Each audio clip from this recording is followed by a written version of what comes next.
ಕರ್ನಾಟಕ ರಕ್ಷಣಾ ವೇದಿಕೆಗೆ ಅಣ್ಣಾ ಟಿ ನಾರಾಯಣಗೌಡರಿಗೆ, ಕರ್ನಾಟಕ ರಕ್ಷಣಾ ವೇದಿಕೆಗೆ ಸಮರಸಿಂಹ ಟಿ ನಾರಾಯಣಗೌಡರಿಗೆ, ಕನ್ನಡ ಕನ್ನಡ ಕನ್ನಡ ಕನ್ನಡ ಹಿಂದಿ ಬಳಸುತ್ತಿರುವವರಿಗೆ ಹೇಳಿ ಧಿಕ್ಕಾರ, ಹಿಂದಿ ಬಳಕೆ ಮಾಡುತ್ತಿರುವವರಿಗೆ ಹೇಳಿ ಧಿಕ್ಕಾರ. ವಿಶೇಷವಾಗಿ ಕರ್ನಾಟಕ ರಕ್ಷಣಾ ವೇದಿಕೆ ಕನ್ನಡ ಭಾಷಾ ಅಭಿಯಾನದ ಭಾಗವಾಗಿ ನವೆಂಬರ್ 20ರಿಂದ ಜಾಥಾ ಮತ್ತು ಶಾಲಾ ಕಾಲೇಜುಗಳಲ್ಲಿ ಕನ್ನಡ ಭಾಷಾ ಅಭಿಯಾನದ ಉಪನ್ಯಾಸ ಕಾರ್ಯಕ್ರಮವನ್ನು ಏರ್ಪಡಿಸಿಕೊಂಡಿದೆ. ಇವತ್ತು ಜಾಥಾವನ್ನು ಅಧಿಕೃತವಾಗಿ ಆರಂಭ ಆಗಿದೆ. ಸ್ನೇಹಿತರೆ, ಎಲ್ಲ ರಕ್ಷಣಾ ವೇದಿಕೆಯ ಕಾರ್ಯಕರ್ತರೆ ಮತ್ತು ಪತ್ರಕರ್ತ ಸ್ನೇಹಿತರೆ, ಈಗ ಕನ್ನಡವನ್ನು ಕಾಪಾಡಲಿಕ್ಕೆ ಸರ್ಕಾರ ಎಷ್ಟು ಮುಖ್ಯವೋ ಅಷ್ಟೇ ಇತರ ಕನ್ನಡ ಪರ ಸಂಘಟನೆಗಳು ಕೂಡ ಬಹಳ ಮುಖ್ಯ.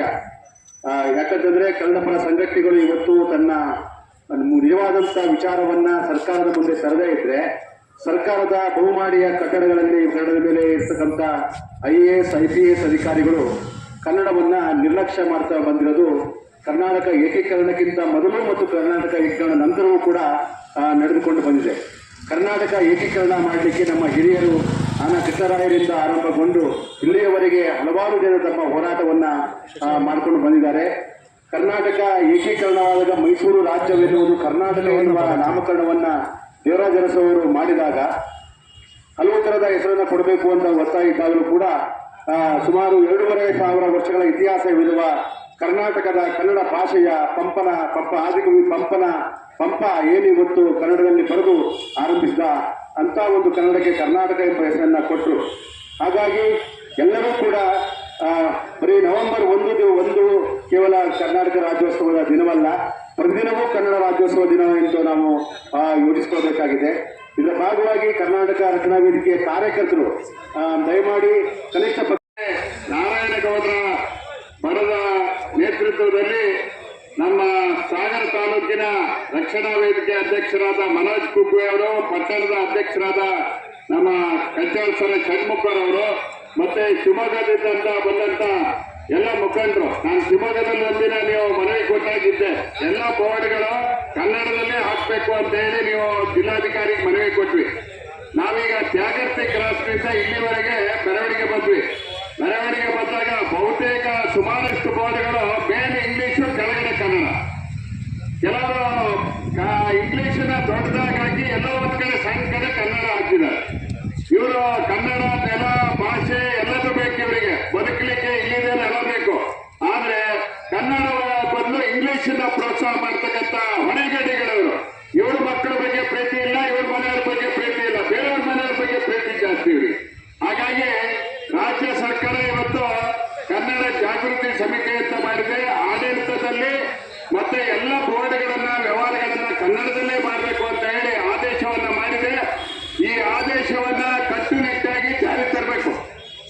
ಜೊತೆಗೆ ಒಂದು ಗಡುವನ್ನು ಕೊಡಬೇಕು. 15 ದಿನ 1 ತಿಂಗಳ ಗಡುವನ್ನು ಕೊಟ್ಟು ಅಷ್ಟರೊಳಗಾಗಿ ಇಂಗ್ಲಿಷ್ ಬೋರ್ಡ್ಗಳನ್ನೆಲ್ಲ ತೆಗೆದೇ ಇದ್ರೆ ನಾವೇ ಬಣ್ಣ ಹೊಡೆಯತಕ್ಕಂಥ ಕೆಲಸವನ್ನ, ಕಪ್ಪು ಬಣ್ಣವನ್ನು ಹೊಡಿಬೇಕು.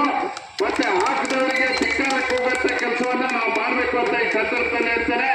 ಇವತ್ತು ಕನ್ನಡಿಗರ ಒಗ್ಗಟ್ಟು ಬಹಳ ಕಡಿಮೆ. ಒಂದ್ಸರಿ MP ವಿಶ್ವನಾಥ್ ಅವರು ಹೇಳ್ತಾ ಇದ್ರು, ಮೈಸೂರಿನವರು, ಕೇರಳದ ವಿಷಯ ಬಂದ್ರೆ ಮಲಯಾಳಿಗಳೆಲ್ಲ ಎದ್ದು ಪಕ್ಷ ಭೇದ ಮತ್ತು ಪಾರ್ಲಿಮೆಂಟ್ ಅಲ್ಲಿ ಕೂಗ್ತಾರಂತೆ. ಆಂಧ್ರದಲ್ಲಿ ಎಲ್ಲ ತೆಲುಗಿನವರು ಒಟ್ಟಾಗಿ ಕೂಗ್ತಾರಂತೆ. ತಮಿಳುನಾಡವರು ಏನಾದ್ರು ವಿಷಯ ಬಂದ್ರೆ ಎಲ್ಲರೂ ಒಟ್ಟಾಗಿ ಕೂಗ್ತಾರೆ. ವಿಶ್ವನಾಥ್ ಹೇಳಿದ್ರು, ಕನ್ನಡದವರು ಒಂದಿನೂ ಎಲ್ಲರೂ ಒಟ್ಟಾಗಿ ಜನತಾದಳ, BJP, ಕಾಂಗ್ರೆಸ್ ಪಾರ್ಲಿಮೆಂಟ್ ಅಲ್ಲಿ ಒಟ್ಟಾಗಿ ನಾವು ಧ್ವನಿ ಎತ್ತಿಲ್ಲ ಅನ್ನೋ ಮಾತನ್ನ ಹೇಳಿದ್ರು. ಇದೊಂಥರ ರೋಗ. ಇದನ್ನ ನಿರ್ಮೂಲನೆ ಮಾಡೋದಕ್ಕೋಸ್ಕರ ನಾರಾಯಣಗೌಡರು ಕರ್ನಾಟಕದಲ್ಲಿ ನಿಜವಾಗ್ಲೂ ಗಂಡತೆಯಿಂದ ಕೆಲಸವನ್ನ ಮಾಡಿದ್ದಾರೆ. ಅವರಿಗೆ ಕೆಲವು ಕೇಸ್ಗಳನ್ನು ಹಾಕಿದ್ರು, ಬೆದರಿಕೆಗಳನ್ನು ಹಾಕಿದ್ರು. ಬೆಂಗಳೂರಲ್ಲಿ ಯಾವುದಕ್ಕೂ ಮಣಿದೆ ಇವತ್ತು ಮಾಡಿದ್ದಾರೆ. ಇಂಥ ಬೆಳಗ್ಗೆ ಚಳಿ ಇರುತ್ತೆ, ಸುಡು ಬಿಸಿಲಿನಲ್ಲಿ ತ್ಯಾಗರ್ತಿ ಕ್ರಾಸಿಂದ ಇಡೀ ಪಟ್ಟಣದಲ್ಲಿ ಕನ್ನಡದ ಸಂಕೇತ ಧ್ವಜವನ್ನ ಹಿಡ್ಕೊಂಡು ಹೋರಾಟವನ್ನು ಮಾಡಿದರೆ. ಇನ್ನೊಂದು ಕರೆಯನ್ನು ಕೊಡಬೇಕು. ಕೇಂದ್ರ ಸಚಿವ ನಿರ್ಮಲಾ ಸೀತಾರಾಮನ್ ಅವರು ಯಾರು ಕರ್ನಾಟಕದಲ್ಲಿ ಆಯಾ ಪ್ರದೇಶದಲ್ಲಿ ಕೆಲಸ ಮಾಡ್ತಾರೆ, ಆಯಾ ಭಾಷೆ ಭಾಷೆಗಳನ್ನ ಕಲಿತು ಇಲ್ಲಿಗೆ ಬರಬೇಕು ಅಂತ. ಇಲ್ಲಿ ಕೆನರಾ ಬ್ಯಾಂಕ್ಗೆ ಹೋದ್ರೆ ಈ ಹೋರಾಟ ಗಟ್ಟಿ ಧ್ವನಿನಲ್ಲಿ ಕೂಗಾಡುವ ಸಂಘಸಂಸ್ಥೆಗಳ ಚಟುವಟಿಕೆ ಜೋರಾಗಿದ್ರೆ ಜಾಗೃತಿ ಆಗುತ್ತೆ. ಆ ಮೂಲಕ ಇಂದಲ್ಲ ನಾಯನಾಗುವ ಸುಧಾರಣೆ ಆಗ್ತದೆ ಅನ್ನುವ ಆಶಾವಾದದೊಂದಿಗೆ ಈ ಕಾರ್ಯಕ್ರಮ ಹೆಚ್ಚಿನದಾಗಿ ನಡೀತಾ ಇರಲಿ. ನಮ್ಮೆಲ್ಲರೂ ಸಹಕಾರ ಇದೆ ಅಂತ ತಿಳಿಸ್ತಾ ನನ್ನ ಮಾತನ್ನ ಮುಗಿಸ್ತೇನೆ. ಎಲ್ಲರಿಗೂ ನಮಸ್ಕಾರ. 70ನೇ ಕನ್ನಡ ರಾಜ್ಯೋತ್ಸವದ ಶುಭಾಶಯಗಳು ಎಲ್ಲರಿಗೂ. ಎಲ್ಲಾದರೂ ಇರು, ಎಂತಾದರೂ ಇರು, ಎಂದೆಂದು ನೀ ಕನ್ನಡವಾಗಿರು. ಕನ್ನಡವೇ ಸತ್ಯ, ಕನ್ನಡವೇ ಧರ್ಮ, ಕನ್ನಡವೇ ದೇವರು, ಕನ್ನಡವೇ ಜಾತಿ ಎಂಬಂತೆ ಕಲಿಯೋಕೆ ಕೋಟಿ ಭಾಷೆ, ಆಡೋಕೆ ಒಂದೇ ಭಾಷೆ, ಅದುವೇ ಕನ್ನಡ. ಕನ್ನಡ ಕಸ್ತೂರಿ ಕನ್ನಡ. ಕನ್ನಡಕ್ಕಾಗಿ ಕೈ ಎತ್ತು, ನಿನ್ನ ಕೈ ಕಲ್ಪವೃಕ್ಷವಾಗುವುದು ಎಂಬ ಕವಿವಾಣಿಯಂತೆ ಕನ್ನಡ ಕನ್ನಡ ಬಂದಿನ ಕನ್ನಡ ಎಂದು ಹೇಳುತ್ತಾ ಈ ದಿನ ಸಾಗರದಲ್ಲಿ ಕನ್ನಡ ಭಾಷಾ ಅಭಿಯಾನ ಜಾಗೃತಿ ಕಾರ್ಯಕ್ರಮವನ್ನ ಸಾಗರ ತಾಲೂಕು ಅಧ್ಯಕ್ಷರಾದ ಮನೋಜ್ ಕುಟಿಯವರು ಮತ್ತು ಅವರ ತಂಡ ಎಲ್ಲ ಸಿಬ್ಬಂದಿ ವರ್ಗದವರು ಇವತ್ತು ರಾಜಬೀದಿಗಳಲ್ಲಿ ಮೆರವಣಿಗೆ ಮೂಲಕ ಈ ದಿನ ನಗರಸಭೆಗೆ ಬಂದು ಇಲ್ಲಿ ಸೇರ್ಪಟ್ಟಿದ್ದೀವಿ. ಸಮರಸಿಂಹ ಕನ್ನಡದ ಕಟ್ಟಾಡು, ಕನ್ನಡದ ಸೇನಾನಿ, ಕರ್ನಾಟಕ ರಕ್ಷಣಾ ವೇದಿಕೆಯ ರಾಜ್ಯಾಧ್ಯಕ್ಷರಾದ ಸಮರಸಿಂಹ ಟಿ.ಎ. ನಾರಾಯಣಗೌಡರಿಗೆ ವಂದಿಸುತ್ತಾ, ಕರ್ನಾಟಕ ರಕ್ಷಣಾ ವೇದಿಕೆ ಅಂತಂದ್ರೆ ತುಂಬಾ ಜನ ಕೇಳ್ಕೊಂತಾರೆ, ಏನಂದ್ರೆ ಏನಿರ್ಬೋದು ಅದರಲ್ಲಿ ಏನು ಅಂತೇಳಿ. ಕರ್ನಾಟಕ ರಕ್ಷಣಾ ವೇದಿಕೆ ಅಂತಂದ್ರೆ ಇಷ್ಟೇ ಸಣ್ಣ ವಿಚಾರ ಅಷ್ಟೇ. ಕನ್ನಡ ನಾಡಿನ ಪರ, ಗಡಿ ನೆಲ ಜಲ ಭಾಷೆ ವಿಚಾರದಲ್ಲಿ ಏನಾದರೂ ಧಕ್ಕೆ ಬಂದಾಗ ಮುನ್ನುಗ್ಗಿ ಹೋರಾಡ ಅಂತದ್ದು, ನಮ್ಮ ಕನ್ನಡವನ್ನು ನಾವು ಉಳಿಸ್ಕೊಳ್ಳೋ ಅಂತದ್ದು, ನಮ್ಮ ಕನ್ನಡ ಭಾಷೆಗೆ ಏನಾದ್ರು ಧಕ್ಕೆ ಆದ್ರೆ ನಾವು ಅದ್ರ ಬಗ್ಗೆ ಹೋರಾಡ ಅಂತದ್ದು.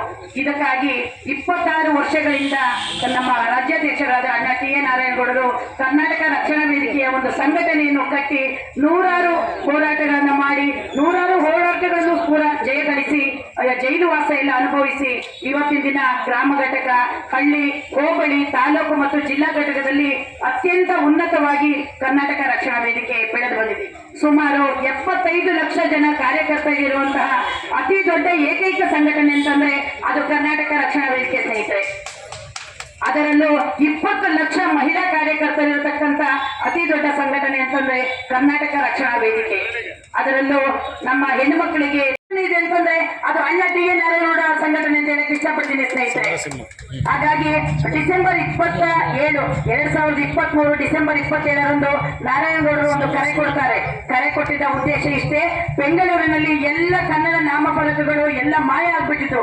ಎಲ್ಲಿ ನೋಡಿದ್ರು ಇಂಗ್ಲಿಷ್ ಭಾಷೆಗಳು, ಎಲ್ಲಿ ನೋಡಿದ್ರು ಹಿಂದಿಗಳು, ಅವ್ರದವ್ರದೇ ಮಾತೃಭಾಷೆಯನ್ನ ಬೋರ್ಡ್ಗಳಲ್ಲಿ ನಾಮಫಲಕಗಳಲ್ಲಿ ಹಾಕೊಂಡಿದ್ರು. ಹಾಗಾಗಿ ನಮ್ಮ ರಾಜ್ಯಾಧ್ಯಕ್ಷರು 31 ಜಿಲ್ಲೆಯ ಜಿಲ್ಲಾಧ್ಯಕ್ಷರುಗಳಿಗೆ, ತಾಲೂಕು ಅಧ್ಯಕ್ಷರುಗಳಿಗೆ ಕರೆ ಕೊಟ್ಟು ಲಕ್ಷಾಂತರ ಜನರು 2023 ಇಸ್ವಿಯಲ್ಲಿ ಡಿಸೆಂಬರ್ 27ರಂದು ಬೆಂಗಳೂರಿನಲ್ಲಿ ಎಲ್ಲ ಸಾಗರದಂತೆ ಜನ ಕರ್ನಾಟಕ ರಕ್ಷಣಾ ವೇದಿಕೆ ಕಾರ್ಯಕರ್ತರು ಸೇರಿದರು. ಅದು ಸೇರಿದ ಉದ್ದೇಶ ಇಷ್ಟೇ, ಬೆಂಗಳೂರು ತಿರುಗಿ ನೋಡುವಂತೆ ಎಲ್ಲೆಲ್ಲಿ ಹಿಂದಿ ಬೋರ್ಡ್ಗಳು, ಎಲ್ಲೆಲ್ಲಿ ಇಂಗ್ಲಿಷ್ ಬೋರ್ಡ್ಗಳಿದ್ದು ನಮ್ಮ ಕಾರ್ಯಕರ್ತರು ಎಲ್ಲ ಒಡೆದು ಪುಡಿ ಪುಡಿ ಪುಡಿ ಹಾಕಿದ್ರು. ಇಡೀ ಬೆಂಗಳೂರು, ಇಡೀ ರಾಜ್ಯದ ತಿರುಗಿ ನೋಡೋ ಅಂತದ್ದು ರಾಷ್ಟ್ರ ಮಟ್ಟದ ಇದು ಸುದ್ದಿ ಆಯ್ತು. ಆಗ ನಮ್ಮ ನಾಯಕರನ್ನ ಅರೆಸ್ಟ್ ಮಾಡ್ತಾರೆ. ಅದ್ರ ಜೊತೆ 26 ಜನ ನಮ್ಮ ಕರವೇ ಕಾರ್ಯಕರ್ತರನ್ನ ಅರೆಸ್ಟ್ ಮಾಡಿ 16 ದಿನಗಳ ಕಾಲ ಜೈಲು ವಾಸ ಅನುಭವಿಸ್ತಾರೆ. ನಾವೇನ್ ಹೆದರಲ್ಲ ಸ್ವಾಮಿ, ನಾವೇನು ಪ್ರೊಟೆಸ್ಟ್ ಮಾಡುವಾಗ, ನಾವು ಪ್ರತಿಭಟನೆ ಮಾಡುವಾಗ, ಏನಾದ್ರು ಮಾಡುವಾಗ ಪೊಲೀಸರು ನಮಗೆ ಅಡ್ಡ ಹಾಕ್ತಾರೆ, ಅರೆಸ್ಟ್ ಮಾಡ್ತಾರೆ, ಮಾಡ್ಲಿ ಬಿಡಿ. ನಮ್ಮ ಏನು ನಾರಾಯಣಗೌಡರ ನೇತೃತ್ವದ ರಕ್ಷಣಾ ವೇದಿಕೆಯ ಅಡಿಯಲ್ಲಿ ನಾವು ಈ ಒಂದು ಸಾಗರದಲ್ಲಿ ಇವತ್ತು ಕನ್ನಡ ಭಾಷಾ ಜಾಗೃತಿ ಅಭಿಯಾನ ರ್ಯಾಲಿಯನ್ನು ಇವತ್ತ ಹಮ್ಮಿಕೊಂಡಿದ್ವಿ. ಈ ಒಂದು ಕಾರ್ಯಕ್ರಮಕ್ಕೆ ನಮಗೆ ಶಿವಮೊಗ್ಗದಿಂದ ನಮ್ಮ ಜಿಲ್ಲಾ ಮಹಿಳಾ ಅಧ್ಯಕ್ಷರಾದ ಜ್ಯೋತಿಯವರು ಈ ಒಂದು ಕಾರ್ಯಕ್ರಮಕ್ಕೆ ಬಂದಿದ್ದಾರೆ. ಹಾಗೂ ಅವರ ಜೊತೆಗಿರುವ ಪದಾಧಿಕಾರಿಗಳು ಬಂದಿದ್ದಾರೆ. ಹಾಗೂ ನಮ್ಮ ಈ ಸಾಗರದ ಎಲ್ಲ ಹೋರಾಟಗಾರರು ಹಾಗೂ ನನ್ನ ಕರ್ನಾಟಕ ರಕ್ಷಣಾ ವೇದಿಕೆಯ ಎಲ್ಲ ನನ್ನ ಪದಾಧಿಕಾರಿಗಳು ಈ ಒಂದು ಕಾರ್ಯಕ್ರಮಕ್ಕೆ ಬಂದು ಯಶಸ್ಸನ್ನ ಮಾಡಿಕೊಟ್ಟಿದ್ದಾರೆ. ಇವರಿಗೆ ನಾನು ಹೃದಯಪೂರ್ವಕವಾಗಿ ಧನ್ಯವಾದಗಳನ್ನು ಹೇಳ್ತೇನೆ. ಹಾಗೆ ಇವತ್ತಿನ ಒಂದು ಜಾಥಾದ ವಿಶೇಷ ಏನಂತ ಹೇಳಿದ್ರೆ, ನಾವು ಇವತ್ತು ಕರ್ನಾಟಕದಲ್ಲಿ ಕನ್ನಡ ಭಾಷೆ, ಕನ್ನಡವನ್ನ ಪ್ರತಿಯೊಬ್ಬರು ಕನ್ನಡಿಗರೇ ಇದ್ದಾರೆ. ಆದರೆ ನಾವು ಈ ಸಾಗರ ಅಂತ ಇದರಲ್ಲಿ ಸುತ್ತಮುತ್ತ ಒಂದು ಹಳ್ಳಿಯಲ್ಲಿ ಹೆಚ್ಚು 95% ಜನ ಕನ್ನಡವನ್ನ ಮಾತಾಡುವಂತ ಜನ ಇದ್ದಾರೆ.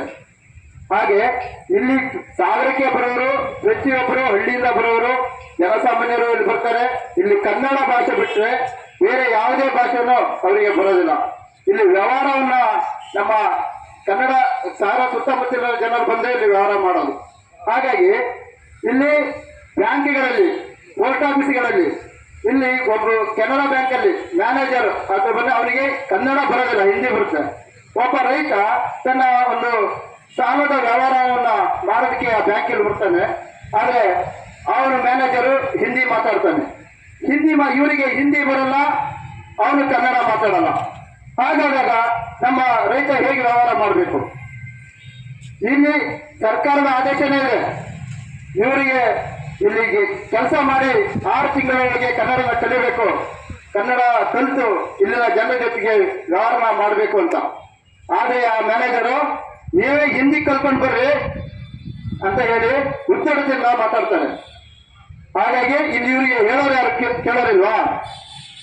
ನಾವು ಅವರಿಗೆ ಇವತ್ತು ಈ ಜಾಗೃತಿ ಉದ್ದೇಶನೇ ಅದು. ಪೋಸ್ಟ್ ಆಫೀಸಲ್ಲಾಗಿರ್ಬೋದು, ಬ್ಯಾಂಕ್ಗಳಲ್ಲಾಗಿರ್ಬೋದು, ಯಾವುದೇ ಸಿಬ್ಬಂದಿಗಳು ಹಿಂದಿಗಳು ಇದ್ರೆ ಅವ್ರ ಭಾಷೆ ಮಾತಾಡಿ, ಆದ್ರೆ ವ್ಯವಹಾರ ಮಾಡಬೇಕಾದ್ರೆ, ಕೆಲಸ ಮಾಡಬೇಕಾದ್ರೆ ಕನ್ನಡವನ್ನ ಸಂಪೂರ್ಣವಾಗಿ ಕಲಿತು ನಮ್ಮ ಈ ಜನಸಾಮಾನ್ಯರಿಗೆ ಕನ್ನಡದಲ್ಲೇ ವ್ಯವಹಾರ ಮಾಡಬೇಕಂತ ಹೇಳಿ ಅವರಿಗೆ ನಾವು ಎಚ್ಚರಿಕೆಯನ್ನ ಕೊಡ್ತಾ ಇದ್ದೀವಿ. ಹಾಗೆ ಈ ನಮ್ಮ ಸಾಗರದಲ್ಲಿ ಇವತ್ತು ಚಾಗರ್ತಿ ಕ್ರಾಸಿಂದ ಇಡೀ ಸಾಗರ ಟೌನ್ ಪ್ರತಿಯೊಂದು ಒಂದು ಬೈಕ್ ರ್ಯಾಲಿ ಮಾಡಿದ್ವಿ. ಇಲ್ಲಿ ಪ್ರತಿಯೊಬ್ಬರು ಇಂಗ್ಲಿಷ್ ಬೋರ್ಡ್ನ ದೊಡ್ಡ ಹಾಕಿದ್ದಾರೆ. ಇದೇ ನಾನು 6 ತಿಂಗಳ ಹಿಂದೆ ನಾಗಪ್ಪನವರಿಗೆ ಒಂದು ಮನವಿ ಕೊಟ್ಟಿದ್ದೆ. ಇದೇ ಸರ್ಕಾರ ಆದೇಶ ಇದೆ, 60% ಕನ್ನಡದಲ್ಲಿ ನಾಮಫಲಕ ಅಳವಡಿಕೆ ಆಗಬೇಕು, ಇನ್ನು 40% ಬೇರೆ ಭಾಷೆಯಲ್ಲಿ ಆಗ್ಬೇಕಂತ ಇದೆ. ಹಾಗಾಗಿ ನೀವು ನಗರದಲ್ಲಿ ಎಲ್ಲ ಬೋರ್ಡ್ಗಳನ್ನ ತೆರವುಗೊಳಿಸೋ ವ್ಯವಸ್ಥೆ ಮಾಡಬೇಕು ಅಂತ ಹೇಳಿ. ಆದ್ರೆ ನಾವು ಕೊಟ್ಟಿರೋ ಅರ್ಜಿಗೆ ಅವರು ಒಂದು ಕುಮ್ಮತ್ತನ್ನು ಬೆಲೆ ಕೊಟ್ಟಿಲ್ಲ. ನೋಡಿ ಸ್ವಾಮಿ, ಇದು ನಮ್ಮ ಕೊನೆ ಎಚ್ಚರಿಕೆ. ಇಲ್ಲಿಯ ಆಯುಕ್ತರಿಗೆ ನಾವು ಕರೋನಾದಿಂದ ಕೊನೆಯ ಎಚ್ಚರಿಕೆ ಕೊಡ್ತಾ ಇದ್ದೀವಿ. ಇದೇ ಡಿಸೆಂಬರ್ 31ರೊಳಗೆ ನೀವು ಸಾಗರದಲ್ಲಿ ಯಾವ್ಯಾವ್ದು ಇಂಗ್ಲಿಷ್ ಬೋರ್ಡ್ ಇದೆ ದೊಡ್ಡದು ಅವನ್ನೆಲ್ಲ ಕಿತ್ತೋಸಬೇಕು. ಇಲ್ಲ ನಿಮ್ಮ ಹತ್ರ ಆಗಲ್ಲ ಅಂತ ಹೇಳಿ ನಾವೇ ಮಸಿ ತಂದು, ಕಪ್ಪು ಮಸಿ ತಂದು ಆ ಬೋರ್ಡ್ಗೆ ಬಡಿದು ಆ ಬೋರ್ಡ್ನೆಲ್ಲ ಕಿತ್ತೋಗಿರ್ತೀವಿ. ಗ್ರೀನ್ ಅಂಬಾಸಿ ಆಗಿರ್ಬೋದು, ಸೋಪನಿಕಾ ಹೋಟೆಲ್ ಆಗಿರ್ಬೋದು, ಯಾವ ಉದ್ಯಮಿಗಳು ಯಾರೇ ಆಗಿರೋ ಸರಿ, ನಾವು ಯಾರನ್ನೂ ಬಿಡೋದಿಲ್ಲ. ಇವತ್ತು ಶಾಂತ ರೀತಿಯಲ್ಲಿ ನಾವು ಹೋರಾಟ ಮಾಡಿ ನಿಮಗೆ ಎಚ್ಚರಿಕೆ ಕೊಡ್ತಾ ಇದ್ದೀವಿ. ಇದನ್ನ ನಾಳೆ ನೀವೆಲ್ಲರೂ ಈ ಬೋರ್ಡನ್ನ ಕಿತ್ತಿಲ್ಲ ಅಂದ್ರೆ ನಾಳೆ ದಿನ ಯಾವ ರೀತಿ ಹೋರಾಟಕ್ಕೂ ನಾವು ಸಿದ್ಧ ಇದೀವಿ. ಅದಕ್ಕೆ ನೇರವಣೆ ಈ ಆಯುಕ್ತರು ನಾಗಪ್ಪರೇ ನೇರವಣೆ ಆಗ್ತಾರೆ. ಯಾಕಂದ್ರೆ ನಾವು 6 ತಿಂಗಳ ಮುಂಚೆನೇ ಒಂದ್ಸಲ ಮನವಿ ಕೊಟ್ಟಿದ್ವಿ. ಇವತ್ತು ಬೇಗ ಜಾತಿಯ ಮೂಲಕ ನಿಮಗೆ ಒಂದು ಮನವಿ ಕೊಡ್ತಾ ಇದ್ವಿ. ಇನ್ನೂ ನೀವು ಎಚ್ಚರಿಕೆ ಉಂಟು, ಈ ಬೋರ್ಡನ್ನ ಬದಲಾವಣೆ ಮಾಡಿಲ್ಲ ಅಂತ ಹೇಳಿದ್ರೆ ಸಾಗರದಲ್ಲಿ ಯಾವ ರೀತಿ ಹೋರಾಟಕ್ಕೂ ನಾವು ಸಿದ್ಧ ಇದೀವಿ, ಜೈಲಿಗೆ ಹೋಗೋದಕ್ಕೂ ನಾವು ಸಿದ್ಧ ಇದೀವಿ. ಹಾಗಾಗಿ ನಮ್ಮ ಒಂದು ಮನವಿನ ನೀವು ತಗೊಂಡೇಬೇಕು. ಹಾಗೆ ಮತ್ತೆ ಮೇಡಮ್ ಅವರೇ ಇಲ್ಲಿ ಬರ್ರಿ. ಮಾನ್ಯ ಜಿಲ್ಲಾಧಿಕಾರಿಗಳು ಶಿವಮೊಗ್ಗ, ಆಡಳಿತಾಧಿಕಾರಿಗಳು ನಗರಸಭೆ ಸಾಗರ ಮುಖಾಂತರ ಆಯುಕ್ತರು ಹಿಂದೆ ಹುಡುಗ ಮುಂದೆ ಬರ್ರಿ, ಹಿಂದೆ ಇದ್ದರು 20-11-2020 ಮುಖ್ಯಸ್ಥರು ಬನ್ನಿ ಬೈ. ಕನ್ನಡ ಭಾಷಾ ಜಾಗೃತಿ ಅಭಿಯಾನ ಬೈಕ್ ಜಾಥಾ ಮೂಲಕ ಕನ್ನಡ ಭಾಷೆಯಲ್ಲಿ ಸಾಗರದಲ್ಲಿರುವ ಅಂಗಡಿ ಮುಂಗಟ್ಟುಗಳಲ್ಲಿ 60 ಕನ್ನಡ ಭಾಷೆಯಲ್ಲಿ ಕರ್ನಾಟಕ ರಾಜ್ಯದಲ್ಲಿ ಸ್ಥಳೀಯ ಸರ್ಕಾರದ ನಗರಸಭೆ ತೆಗೆದುಕೊಳ್ಳಬೇಕು. ನಮ್ಮ ಕನ್ನಡ ನಾಡಿನಲ್ಲಿರುವಂತೆ ಮಾನ್ಯ ಹೈಕೋರ್ಟ್ ಆದೇಶವಾಗಿದೆ. ನಾಮಪತ್ರಗಳನ್ನು ಅಳವಡಿಸಲು